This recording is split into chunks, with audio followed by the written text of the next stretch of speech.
Now, last but not least, Mr. Byron Mallott, good friend, and will speak on the H.R. 740 and H.R. 1306.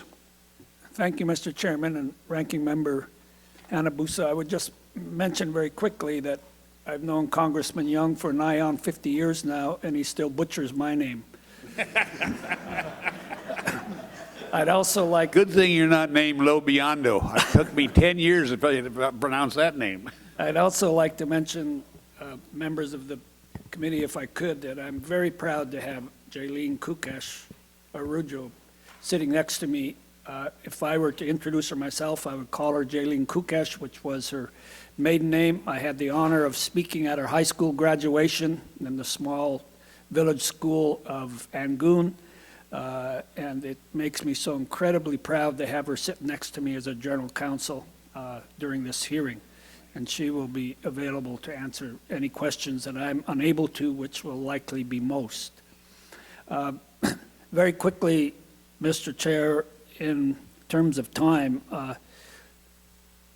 when the Alaska Native Claims Settlement Act first began its germination was a time in Alaska when Prudhoe Bay in the late 60s had just been discovered, the largest oil discovery in North American history and one of the very largest in the world.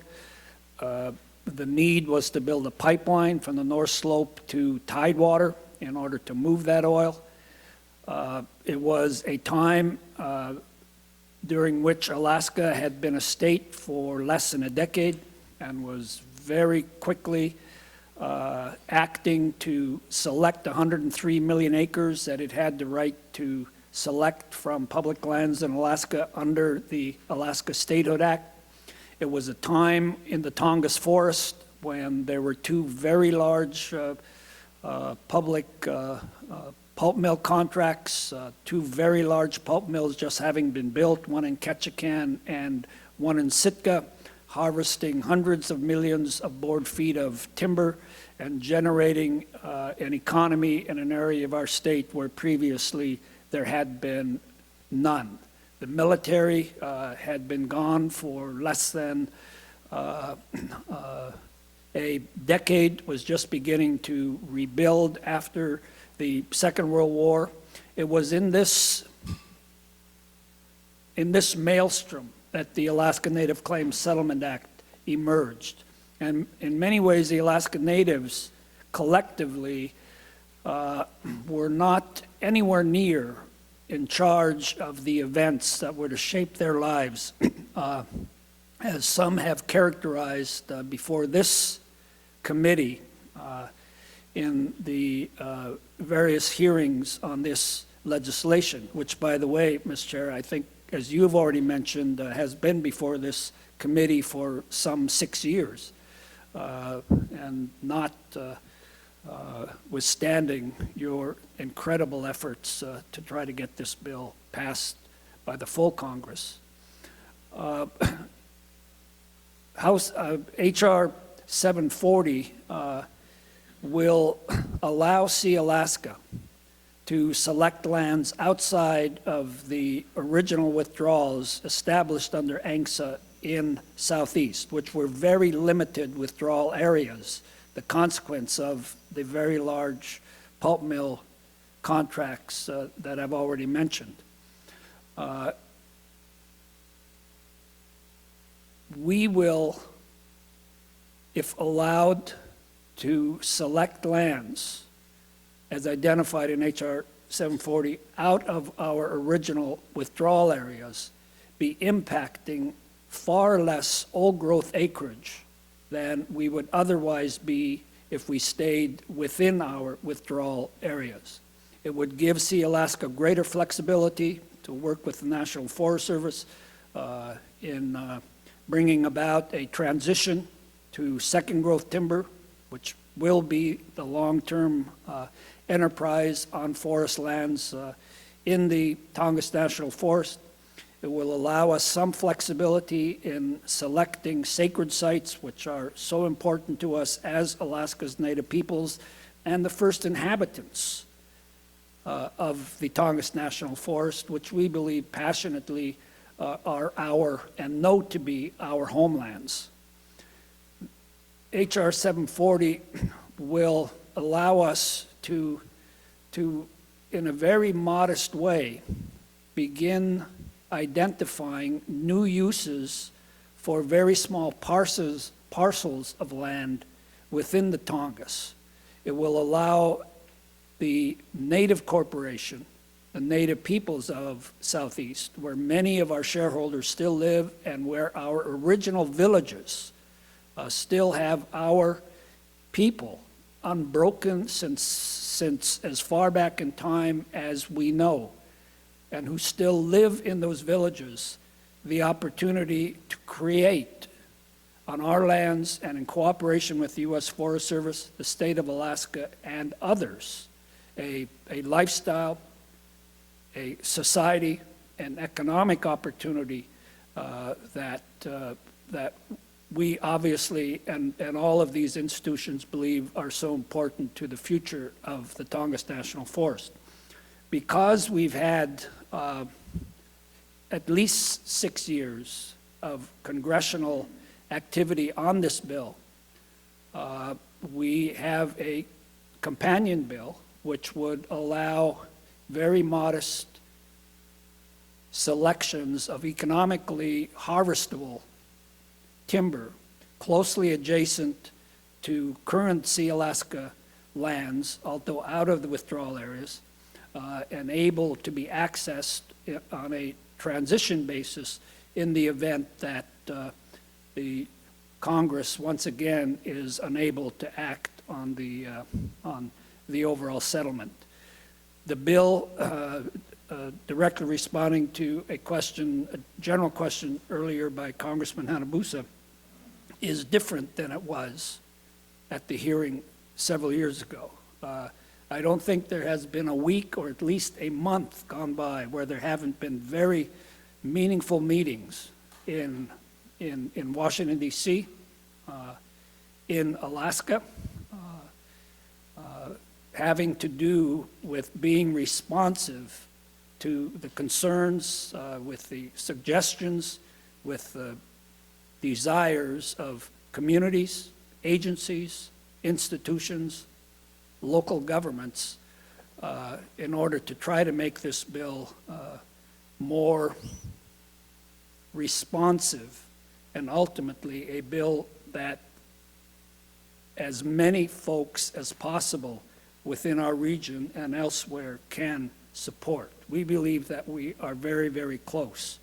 But I'd like to close by saying that I was there during those land claims days. I was a very young man, but I remember knowing that there were far greater forces at play than we could in any way meaningfully affect, which I've outlined to you, having to do with the nation, having to do with kickstarting a brand new economy in a brand new state, and the Native community trying to achieve justice and equity and retain some of our homelands in our own ownership, and acquiring tools that would allow us to be both part of the economic and ultimately the societal development of our state. But ultimately, there were far greater forces at play, and I think Congress recognized that when it passed the Alaska Native Claims Settlement Act, because it has been very gracious and open, one of the most complex laws ever passed by the United States, to allow changes to that law to be also passed into law. And some of those changes, Mr. Chairman, as you know, have been very, very substantive indeed. So thank you very much for the opportunity to appear before you. Thank you, Byron. Senator?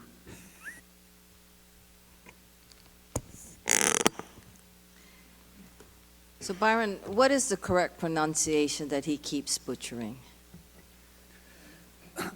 I won't remark on how he addresses you, Congresswoman, but he from time to time has called me Brian. He's called me Hey You. He's called me his good friend as he wraps his arms around me. He and I have incredibly close friends and family whose pictures hang on his wall. And he'll say to me sometimes, "Hey, you know Morris almost as well as I do," talking about his friend as he struggles to capture my name after 40 years of friendships. Thank you. So is it Mallott? Mallott, yes. Mallott. Did you hear that? It's Mallott. Okay, got it. First of all, Mr. Chair, I would like to also share with you that Mr. Mallott and his son are very much a part of Hawaii, because they are he sits on the board of what we call the Polynesian Voyaging Society, and he and his son I think is going to be on 7 of the legs as we take what is traditionally called, well, it's called the Hokulea, and it's how we believe the native Hawaiians came and then voyaged, and it's navigation by stars, and they have rebuilt the Hokulea, and they're going to go around the world, and he's going to be part of the lake. You want to join him? Well, if you take over the majority, I might be able to do that.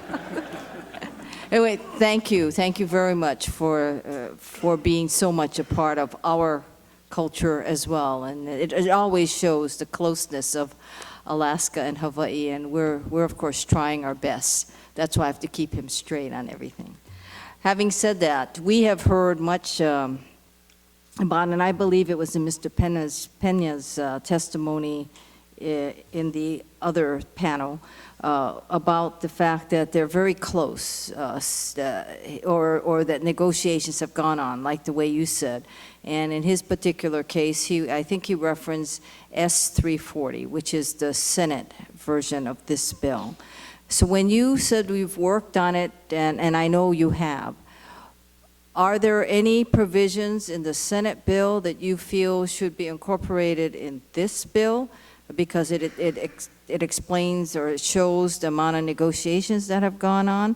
Or do you, and don't worry about offending either of us because we've signed on to the original, or is it the original bill that you are here to push forward?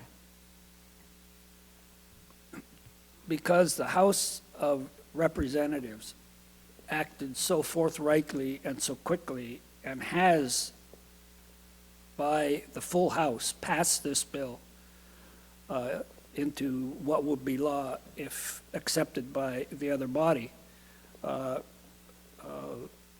And because the administration, the current federal administration was relatively new in office during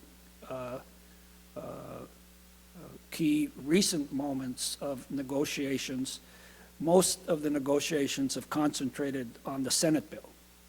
And there is no question that that has been the focus principally of the administration. It's been the focus principally of the environmental community that has been involved and other interests as well. And therefore, not necessarily speaking personally, but speaking from the realistic perspective that much of the negotiation has taken place on the Senate side, and much agreement has been reached on that, on the Senate legislation, with particularly the administration and the environmental community. I think there is a general expectation that that would be the principal vehicle. Now, speaking personally, and not as a Sealaska, not even necessarily as a Sealaska board member, in my personal judgment, there is more equity and justice in the House bill. But I also know from long experience that what the Native community can easily and passionately feel